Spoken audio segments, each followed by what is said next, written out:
Uretse tujyane, nta mugore w'igitangaza ubaho wikwiruka ku bagore. Uyu munsi ku isi hari miliyari zirenga 4 z'abagore. Uyu mubumbe dutuye ufite abagore n'akagore cyangwa se abagore benshi utabasha no gutekereza. Uyu mubare tuvuze ndabizi ntabwo ukiri kuwutekereza cyangwa se kuwutindaho, niyo mpamvu bibaye byiza n'abagore wajya ubirengagiza nka gutyo ubikoze.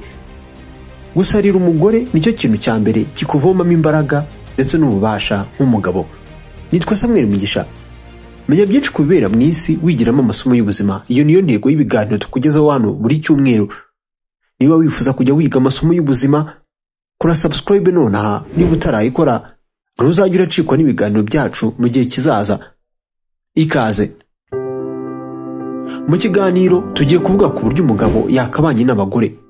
Ni gute tubana nabo, twakabaganirije ibiki? Ese gusuzugurwa ku bagabo cyane ko dukunda icyubahiro, ese twabirwanye gute?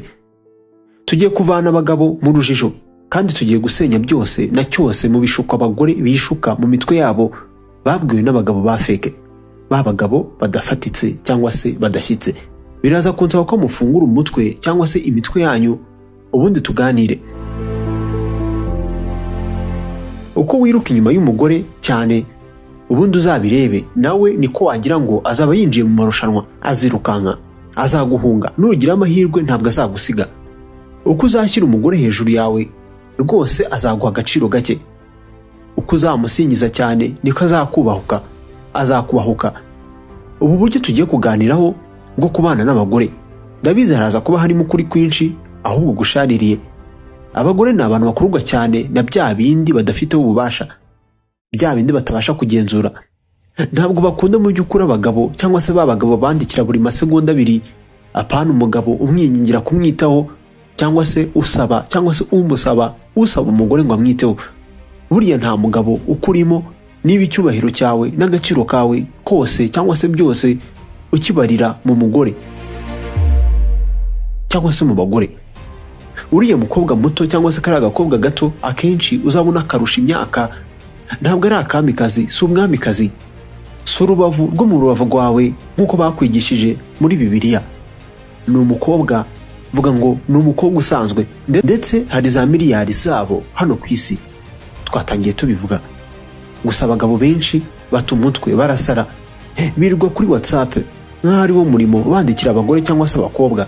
Yibaze ko umugabo yiruka ku mugore nk'aho ari umwuka we ahumeka.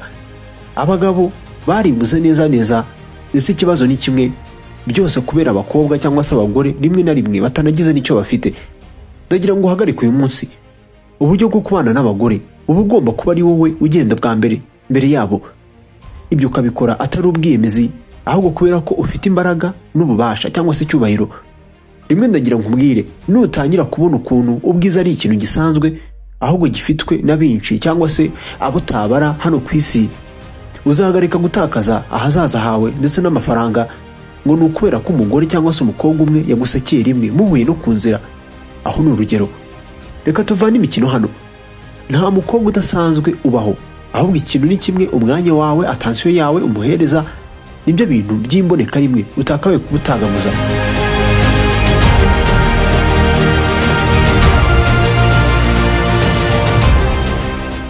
Ntabwo umugore ari igihembo ku mugabo, ahubwo umugabo ni igihembo ku mugore.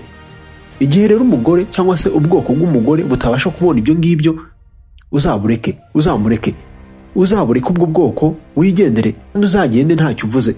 Uzagende wemye nk'umugabo ufite amahitamo ye kandi ntabwo uzabyicuza. Uburyo bwiza bwo kubana n'abagore ni ukurinda agaciro kawe nka zahabu. Ntabwo uba ugomba kumwirukaho, uramukurura ahubwo ugatuma kwitaho ahubwo ari we. Ibi uzabigeraho nutinyiga byonyine abagore, nutabingiga ahubwo ugahitamo. Bagabo mwubatse, ariko mwebwe mwubaha abagore banyu kandi mujyane mutagonganya imitwe. Abatari bubaka bo mukurikiza amagambo ubundi muzambwira. Buriya umugore, nta mugore n'umwe ubaho wenyine ari we mwiza ku isi wenyine. Utekereza ko adasanzwe? Niyo mpamvu hano dutegura abagabo bashaka kuba abami ndetse n'abayobozi b'ubuzima bwabo. Abagabo bagera muri buri cyumba, buri hamwe bakayobora. Abagabo biteguye kureka urujijo ahubwo bagahitamo gukanguka. Abagabo badatinya kurekwa no gusigwa n'abagore ahubwo biteguye icyubahiro nibo dutoza hano. Nuntenguha uzica amande wumvisha amagambo kuko uzaba wabaye imbwa. Nta mugabo uba ukwiye kwihanganirwa igihe cyose ari umunyantege nkeya, aba agomba guhura n'ingaruka. Wahinduka umugabo utajya mu biganiro n'ubwoba ahubwo ubuhangara, wa wundi ubuhobera akabuyambira. Ahubwo umugabo uhangara ubwoba. Ubutaha umugore nagukangisha kugusiga, ntuzate umutwe wandika inyandiko wikoroga mu mutwe. Ntukabura amahoro, ntugasuzugurwe, uzabure uburirwe irengera ahubwo, kuko uri umuyobozi ntabwo uri bodyguard we cyangwa se umuyoborwa. Ubu ni bwo buryo bwonyine bwo kubana n'abagore.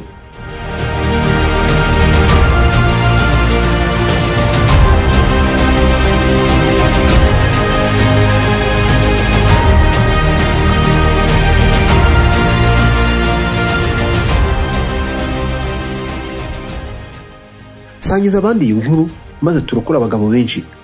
Ntabwo turi hano ngo dufate ku gakanu abagore n'abakobwa, turi hano ngo twubake ubwami, twiyubakire ubwami buzima. Haguruka cyangwa se mu kimwe egera hirya abandi bagabo batambuke niba utari tayari. Mu buzima ibintu wihanganiye nibyo bihinduka ikirango cyawe. Niba wihanganira gusuzugurwa uzaba uko nguko nyine, nuko nguko uzahora. Uyu munsi ukora subscribe winjire mu bantu 33,000 bamaze guhinduka abagabo. Tuzagira acikwa n'ibiganiro byacu. Nta wundi uzigereza kukurokora. Yiteho, hinduka umugabo wiyemere. Ubu ni bwo buryo bwonyine buhindura abasore n'abahungu bakaba abagabo bahamye. Bukwigisha guha gasopo bose bashaka kukwinjirira. Uburyo bwo kubana n'abagore nibwo buryo bwonyine, niyo nzira yonyine yanyuma umugabo anyura mbere yuko ahinduka umugabo. Ubwo rero bagabo, nta mugore udasanzwe, ni wowe ahubwo wagatangaza. Wowe ni wowe mvuga. Ba umugabo rero. Ubu ni uburyo bwo kubana n'abagore.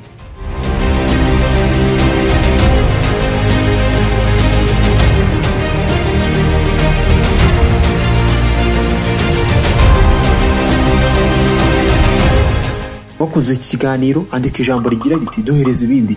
Ndarushaho kubaha ibindi biganiro. Mwakoze kubana nanjye. Nitwa Samuel Mugisha.